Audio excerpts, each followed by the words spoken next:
It is another wildly gloomy day up here in Canada, but I have a fun one for you today, especially if you like being scared. I love being scared. It's one of my favorite feelings. I love the feeling of just like, duh, that like the bone clutching, hand gripping, just like, it's one of my favorite feelings. I love being scared. I just really enjoy it.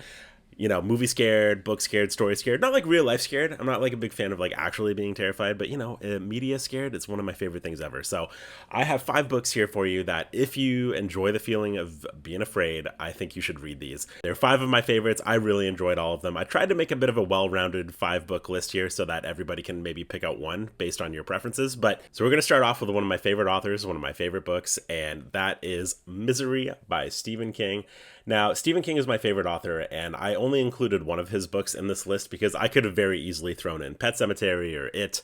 But, Pet Sematary and It, they're very scary books, and they have very terrifying moments. I might actually say that It has probably the most terrifying moments of all Stephen King books. But Misery, for me, is just a front-to-back terrifying novel, right from the get-go, right to the very last page. And that's why I picked this one. For those that don't know, this is the story of a writer named Paul Sheldon who writes these stories called Misery. Misery's Return, Misery's Wedding. Made that one up, but so he is kind of sick of writing this character and decides to kill her off, finish the series, be done with it. And he has this kind of routine that he does after he finishes a book. He gets a bottle of champagne, goes to this hotel, and whatever. There's a snowstorm when he's doing this routine. He's driving home and he crashes his car.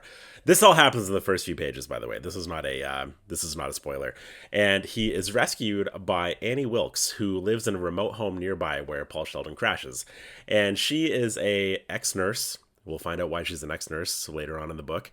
And also, coincidentally, she is Paul Sheldon's biggest fan. And so she is right off the bat just over the moon that she now gets to care for Paul Sheldon while the snowstorm kind of passes. And, Paul cannot move. He's broken his leg. He's completely immobile. So he's basically trapped in one of these beds in her house, in Annie Wilkes' house. And so we are just following their journey. And by the way, I will also say Annie Wilkes doesn't know that Paul Sheldon has killed off Misery yet. And she finds out at some point in this book. And so, anyways, this is just a very claustrophobic, very scary read. It's Annie Wilkes to me is one of the most frightening characters that I think has ever been written, and definitely my favorite Stephen King villain. It's just, I think it's because she's just a real person. She's not like a creepy clown. She's not some like psychological thing. She's just a person. And Paul Sheldon's life pretty well depends on her mood swings. And for that reason alone, Misery, really scary book. Definitely read this, whether you're a Stephen King fan or not. It is just beautifully written too. It's the way Stephen King writes some of these moments where Paul Sheldon's coming in and out of these sort of medical comas is so beautifully done. So yeah, check that one out. Next up, we're going with a classic, and that is The Haunting of Hill House by Shirley Jackson. This is one of my favorites. It is probably the most family friendly book in this list, and for that reason, I just mean that it's language wise and situation wise, there's not a lot that really happens that's going to make anybody go like, but it is just a very unnerving sort of creepy story. It's the original haunted house story too. So, you should read it for that reason alone. We are following 4 people who are staying at the Hill House over a summer. Our main character is Eleanor. She's a girl in her 30s that is feeling very isolated, very alone. And she comes to Hill House and immediately starts to feel better, like she's a part of something. The other main character that we're kind of following here is the house itself, which is pretty scary. So, yeah, I would say this is a good one to read. It's kind of one of those just must reads. It's a classic. You kind of gotta just do it. It's the least scary book in this list, but definitely a worthwhile read. Also, Shirley Jackson has another book called The Lottery that is much shorter. It's a short story, and it is very scary as well. I would highly recommend The Lottery if you're looking. Okay, that was number 2.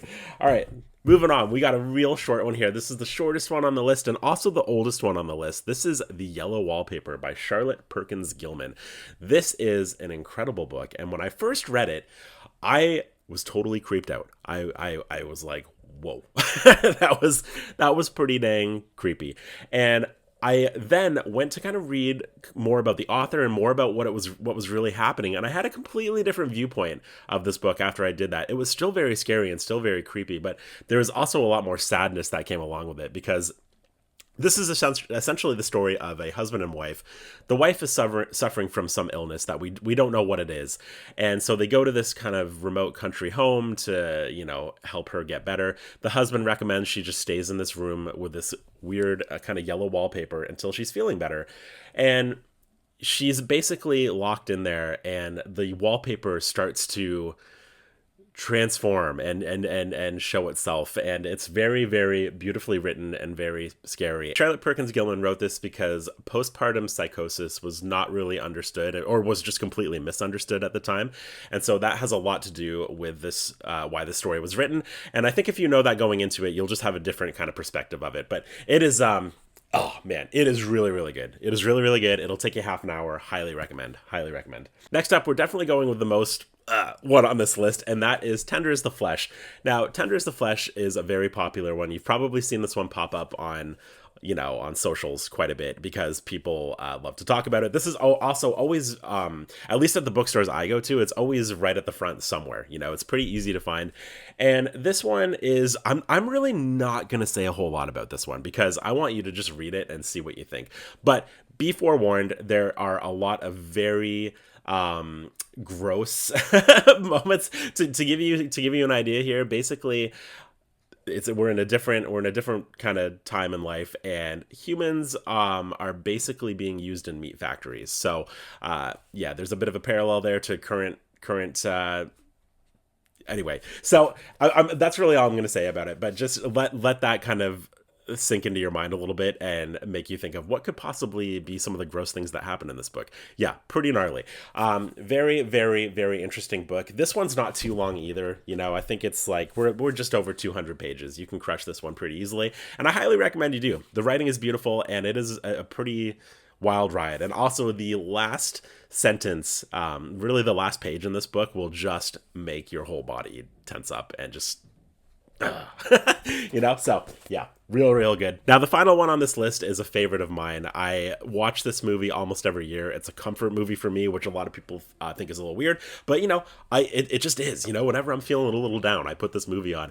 And so I just recently read the book, and the book is absolutely incredible. It's everything that I wanted it to be, and I'm so happy that I did read it. And that is The Exorcist by William Peter Blatty.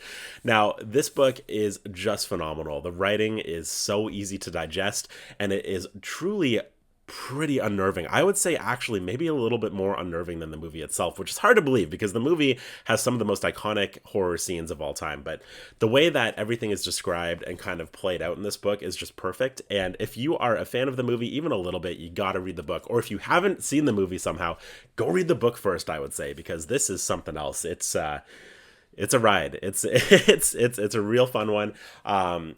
Again, one of my all-time favorites, so I had to include it. I love this cover, too. This was a new release here, and I love what they did with that. The Exorcist, one of the all-time greats, and those are going to be my 5 horror books that I think you should read if you like to be scared. And if you do, let me know what you think of them. And if you have any suggestions of horror books that you love and you think I should read, please comment them down below. I'm always looking for a new, horror TBR, looking to add to my horror TBR, so I'd love to do that. And, yeah, you know what I mean? Bye.